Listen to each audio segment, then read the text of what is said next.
Welcome to the Sort of Sure podcast. In here, doubts can loom, fears can whisper, and the only way forward is through. I'm Samar Carbo, and if you've ever felt like you're just sort of sure about what you're doing, you're not alone. This is where we face the uncertainty, push past the hesitation, and keep going anyway. So take a breath, step on in, and let's get through this together.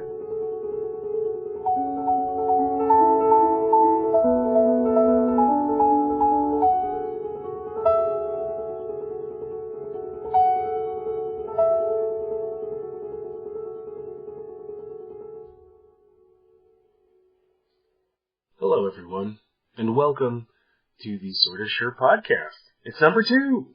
We did it. We made it to more than one. We get 3, we get a hat trick, we get past 90% of the podcasts out there. But what we're doing here is we're talking to Haley, my guest this week. And she's going to tell you about a time when I think she's going through it currently, felt imposter syndrome. Just like the rest of us, just like all of humans. But we have that stigma. And you'll see she mentions it in the episode that there's this stigma around it, and we just need to get past it. And that's what we're doing here. We're talking. We're bringing you in so that we can see that we haven't been pushed beyond what everybody else has. We just got to work through it. All right, without further ado, let's hear from Haley. My name is Haley.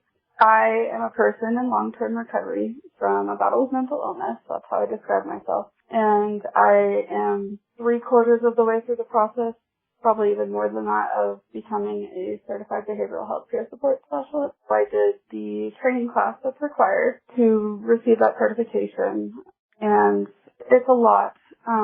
For those who don't know what peer support is, it's a person who has lived experience with a behavioral health disorder. In my case, it's mental illness. In some people's cases, it can be substance use. A lot of people have comorbidities and have dealt with both. And then you have to be in long-term recovery, which is defined as 2 years or longer, without having any type of hospitalization or incarceration related to your disorder. So I hit that back in October of last year, that 2 years.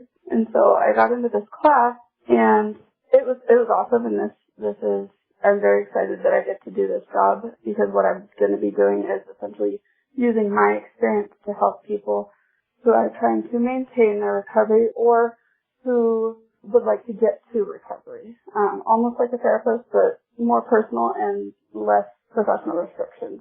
So I'm doing this class, and the first thing I kind of noticed is that I was the only one in the class who is not already working as a peer support specialist, because you don't have to have your certification in order to start working. You just have to get it within a certain time frame. And unfortunately, the area that I live in, there are very limited jobs available. In fact, right now there's only 2, and both of those are filled, and they're with the same organization. There is an organization who is working on creating a drop-in center that would provide 2 or 3 more jobs, but they have some barriers and red tape to get through yet before that becomes available. So right now, there is actually no jobs available. So I have kind of just been hurry up and wait. So I'm noticing that all these other people in this class, there was about 20 of us, have been working for some time, some of them a year even, as a peer support already, and they've got this hands-on knowledge and talking about things that they've done in the field, and I'm just sitting here like, oh my gosh,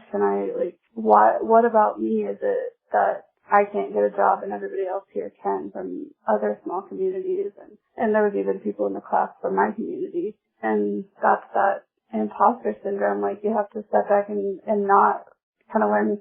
I had to take a step back and say, okay, this has nothing to do with me. It is not anything personal against me. It is not anybody believing that I can't do this job. It's just circumstantial. It's just the state I live in. I live in Montana, which is very low population and not very caught up with the times as far as behavioral health resources go. And the town that I live in is a town of only 5,000 people, so even more so compared to if I lived in one of the bigger towns where there's going to be more people and more jobs and a higher need, so there's more of an ability to get funding to pay peer supports and that sort of thing. That was the first thing that I really had to go, okay, this is not going to be a piece of cake. I've got some things to deal with here. And kind of step back and go, how do I not get into my head about this? How do I stop it and get myself to not sit here and compare to everybody else? And then I started doing it again because during the class we had to give what they called recovery talks and just essentially tell our story of how we got here. And that's been a big nature of my mental illness in general is the majority of the time when I'm getting in my head about something, it's me. It's not anybody else. And I can very easily convince myself that it's somebody else's expectations, but it's almost always just mine. And that was what was happening in this because I had a friend that was in the class and I went and talked to them and they were like, no, nobody thinks that. That's just you. I'm like, thank you. I was super engaged in the class and interacting. And the second I started comparing myself and getting in my head about it, I just shut down and stopped talking. And the friends that I was just talking about noticed it almost instantly. Like it manifests very obviously in me. It's almost like a switch flips and I wasn't interacting as much anymore and I'm just sitting there in my head going, can I even do this job and why am I in this class? And just going down that hole. And have you experienced this before or was this kind of the first time? No, I have. You know me from the JCs, so I have run into it there. Especially being a state board member, so. Yeah, and for those listening who may not be familiar, that's Junior Chamber International. It's a huge and awesome young people's organization.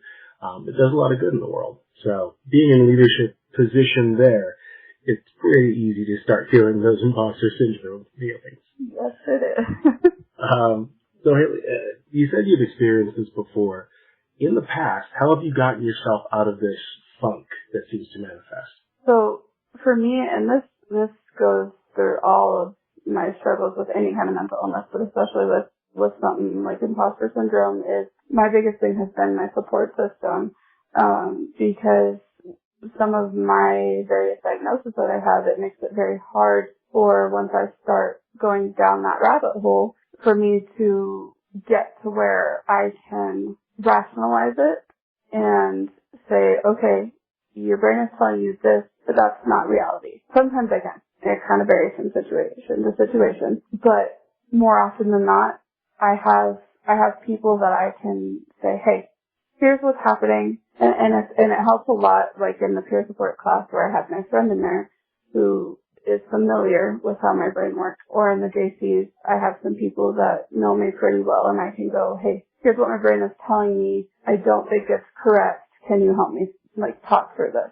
I have borderline personality disorder, which is notorious for getting you in your head and in these holes that it is really hard to get yourself out of. And so I have had to do a lot of work, dialectical behavior therapy, cognitive behavior therapy, things where I learned these tools and what works for my brain to get to where I can, and I had to work a lot, and just as situations happened, I would mess up and then I'd come out of it and I'd go, okay, that's what I did wrong, so that I know better for the next time. Or that helped, or that didn't help, so maybe I don't do that next time. Learning the different tools when I'm not in a hole, or episode as some people call it, and saying, okay, if I catch this soon enough, which that just, I think, develops with time and experience of going through the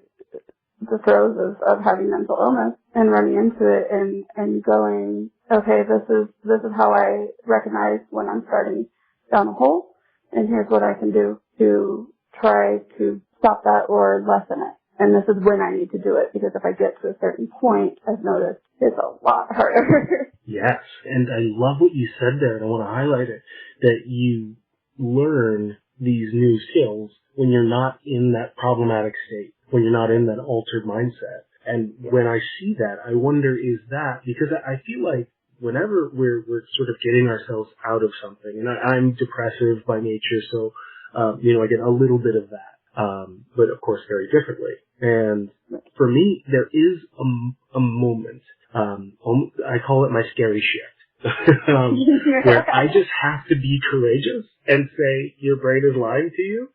So does that come up for you, or what was that learning out of the state, that scary shift? It's absolutely learned, because, and especially, honestly, in the culture of the world and the stigmas that exist, I think it's getting better, and then the younger generations are starting to be taught and given those tools ahead of time. My generation was not. I was not taught any of this, and in my family, we didn't talk about feelings and emotions and mental illness, and so I had no tools.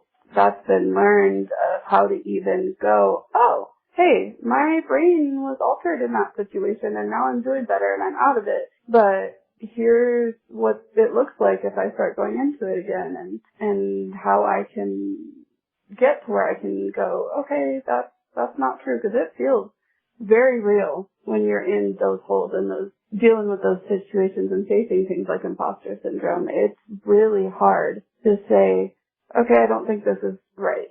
And that takes a lot of practice. Right, and you seem very well schooled in this, I think, possibly because of your training, in addition to having to have dealt with this for a little bit here. Given your sort of power that you have behind this, do you have any advice for anyone who may be feeling similarly to you in this situation? Yeah, and there's no right answer, by the way. There never is with mental illness. Right. Don't let your brain trick you, and I know that's so much easier said than done. Take a step, start looking inward and saying, okay, this is what it looks like when I'm in an okay mindset, and this is what it looks like when I'm not. And these are the things that can trigger me to go down that hole. And because even just knowing what your triggers are helps you be able to identify them when they happen. And then knowing what things can help you. For me, a lot of times it's reaching out to somebody, or even just talking to somebody, even if they don't say anything. Something about just talking about it out loud to somebody and processing it that way, for me, just somehow resets my brain. And then there's that helping you not feel alone, because imposter syndrome and most things, depression, borderline personality disorder, it feels very isolating. You feel like you're the only person who's ever felt this way, and nobody could ever understand it. And even if somebody doesn't understand it exactly, there's somebody out there who gets it. Just taking a step back and trying to get yourself to say, okay, I don't think this is what is the reality. I don't think that what my brain is telling me right now is true, or even if I do, there's a chance that it isn't true. So what are the other possibilities, or is there somebody I can talk to that might be able to help me figure out what the reality is here? Right, and that could be a professional, it could be a friend, it could be the things that we need at whatever level we need them. But I'm so in on that. So let me just say, so it was, don't let your brain trick you. Look inward, learn your tics, yourself, your triggers, and speak it out loud. And I love that so much. And that's how we break the stigma, talking about it. Exactly, yes. And don't be alone. Doing this right here, what we're doing right now. Yeah, right? And I love that, because that's so much your situation, right? Like you felt alone in your class. People around you they had a job, and you were outside of that, and there aren't jobs and all that, and you felt imposter syndrome as a result. But you went and you asked for receipts, like so many people don't do. And everyone said, you're the only one who feels this way. Yep. And so you said to yourself, this thing I'm thinking isn't real. And you were able to keep moving forward. Well, that's the thing, though, is once I was able to get myself out of the hole that I was starting to go into, I was right back to engaging and participating and interacting. It was just that imposter syndrome that was causing me to want to shut down. I think I could add to that thing that I was doing with in the class, like comparing yourself to other people.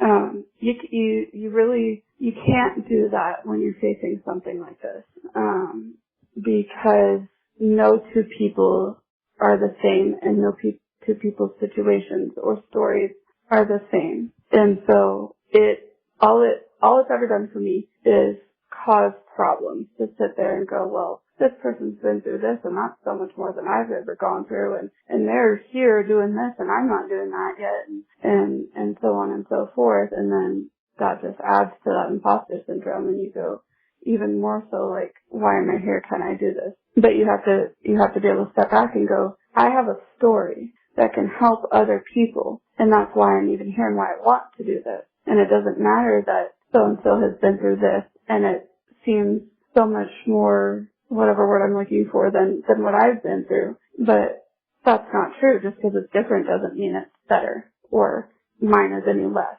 or that I'm not going to be able to help people as well. That's not what that means at all. Beautifully said. I don't think there's a single leadership position you're not qualified for, Haley. Thank you. Thank you for letting me come on here and chat for a bit. So this is just another one of those little things that we do to break the stigma, and I think it's awesome what you're doing. Well, thank you. Yeah. You have a great night. You as well. Thank you. Bye now. Huge thank you out to Haley for being our inaugural guest here on the Sort of Sure podcast. That's a wrap, everybody. There are a few things I'd like you to know very quickly, but then we're going to get right out of your hair. So I am a coach. You can find me on Facebook. It's facebook.com/SamarThinks. That's SamarThinks. As we move forward, I also want to give you an opportunity, if you would like, to have a free ebook. It's called Simple Connections, a New Year's Guide to Finding Meaningful Relationships Without Overwhelm. Yeah, we're not on the new year, but it's still helpful in this first quarter of the year and all year to get connections around you so that you don't feel drained when you're trying to do that, so that you can plan those things forward. It's coming from my website directly. I'm going to put the link in the show notes along with the link to my Facebook page. You can check me out there, and we can have some conversations. I am here for you, folks. I was listening to, this was my third listen through, I think, on Diary of a CEO. It was the Hormozy episode. And he talked about how much tolerance you have to have as an entrepreneur to fail in front of people you respect. And I felt that so heavily, especially in this topic of imposter syndrome, where every one of us is saying to ourselves, at one point or another, this is not for me. I am going to get found out somehow, some way. But then I remember Haley's words. Look inward, find your triggers, dial it in, and move forward. She didn't say it in those words, but that's how I decided to say it. We're different people. It came out different. Thank you so much for listening. Later days.